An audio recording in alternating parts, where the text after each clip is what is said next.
ये प्रश्न एक्सरसाइज 2.3 का ही है और दूसरे क्वेश्चन का पहला क्वेश्चन है। इस क्वेश्चन में बोला है, आप बुक में क्वेश्चन पढ़िएगा, इसमें बोला है कि पहले बहुपद से दूसरे बहुपद में भाग देके बताना है कि क्या पहला बहुपद इस दूसरे बहुपद का गुणनखंड है, गुणनखंड का है या शून्यक का है, कुछ भी कहे।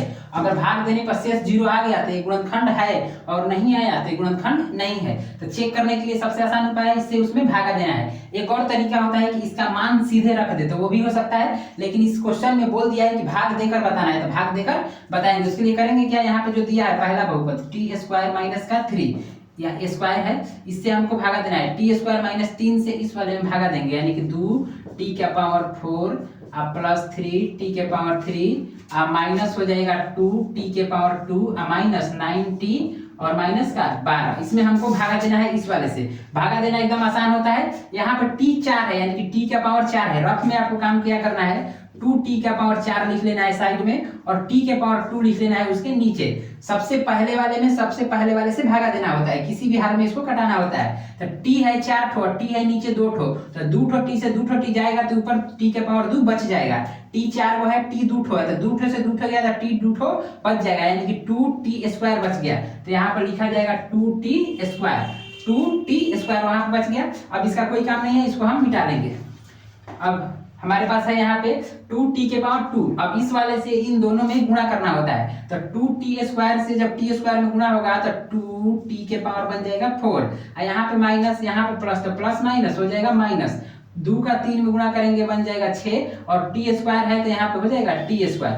3 का इसमें गुणा हुआ तो 3 दूना का 6 और t स्क्वायर है तो t स्क्वायर। यहाँ पर लाइन पारा जाता है और घटाते समय चिन्ह बदल जाएगा, प्लस है तो माइनस, माइनस है तो प्लस, ये वाला कट जाएगा। सेम चीज में से सेम चीज घटता है तो उसे काट दिया जाता है, यानी कि शेष 0 हो जाएगा इसका। तो इतना कट गया, बच गया हमारा ये। यहाँ पे देखने वाली बात यह है कि इसका पावर 3 है और इसका पावर 2 है, तो इन दोनों में हम डायरेक्ट कोई काम नहीं कर सकते हैं क्योंकि पावर सेम नहीं है। तो पावर सेम इन दोनों का है, लेकिन उससे पहले जिसका पावर बेसी है उसको पहले हमें लिख लेना होता है। तो 3t का पावर 3 है तो इसको हम पहले लिख लेंगे कि 3t का पावर 3। उसके बाद यहाँ पे माइनस और यहाँ पे प्लस, इस वाले को नहीं देखना होता है। यहाँ पे माइनस और यहाँ पे प्लस, ये 2t स्क्वायर है और ये 6t स्क्वायर है। माइनस प्लस घटता है, या घटता है बड़ में से छोट, तो 6 में से 2 जाएगा तो बचेगा 4 और t स्क्वायर साथ में तो t स्क्वायर लग जाएगा। और फिर यहाँ पे इसके आगे माइनस, इसके आगे प्लस है और 6 बड़ा है, 6 के आगे प्लस है तो इसलिए चिन्ह भी हो जाएगा प्लस का, बड़े वाले का सिंबल लिखा जाता है। उसके बाद जितना हमारा ये बच जाएगा उसको उतार देंगे, यानी कि माइनस 9t माइनस का 12। ये सब आप लोग नहीं करना है,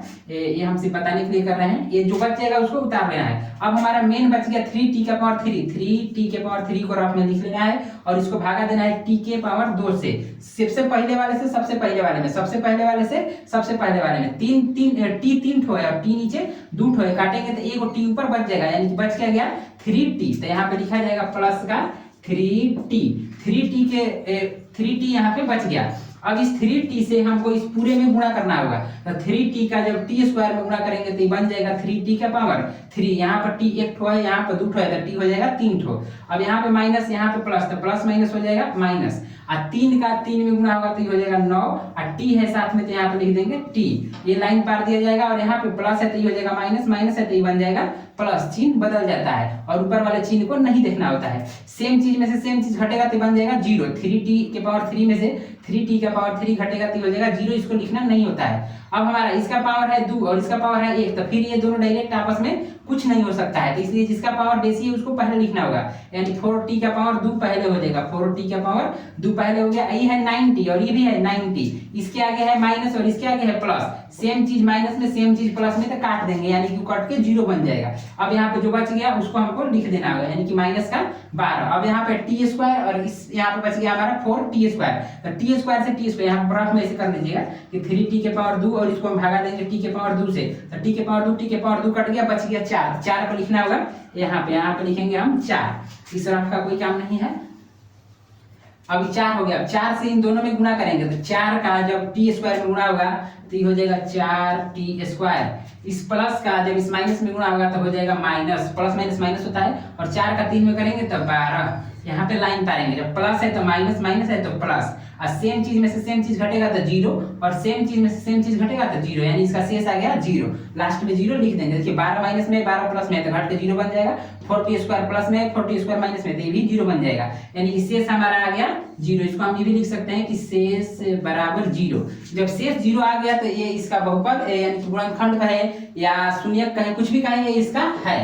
तो इस तरह से हमारा बन गया, इसलिए लिख देंगे, इसलिए टी के पावर जो भी क्वेश्चन है यहाँ से, इसलिए टी के पावर 2 माइनस 3 कॉमा 2 टी के पावर 4 प्लस का 3 टी के power 3 minus 2 T square minus का 9 टी माइनस का 12 का गुणनखंड है, गुणनखंड है। इतना लिख देना है, ये नहीं भी लिखिएगा तो काम हो जाएगा, बस हमको दिखा देना था कि शेष जीरो है कि नहीं। बाकी ये समझ में आ गया होगा, और इसको अच्छे से बनाइएगा, आसान होता है भागा, और इस टाइप का पूछ सकता है 2 नंबर में, तो अच्छे से इसको स्क्रीनशॉट ले लेना है आगे अगले क्वेश्चन की ओर।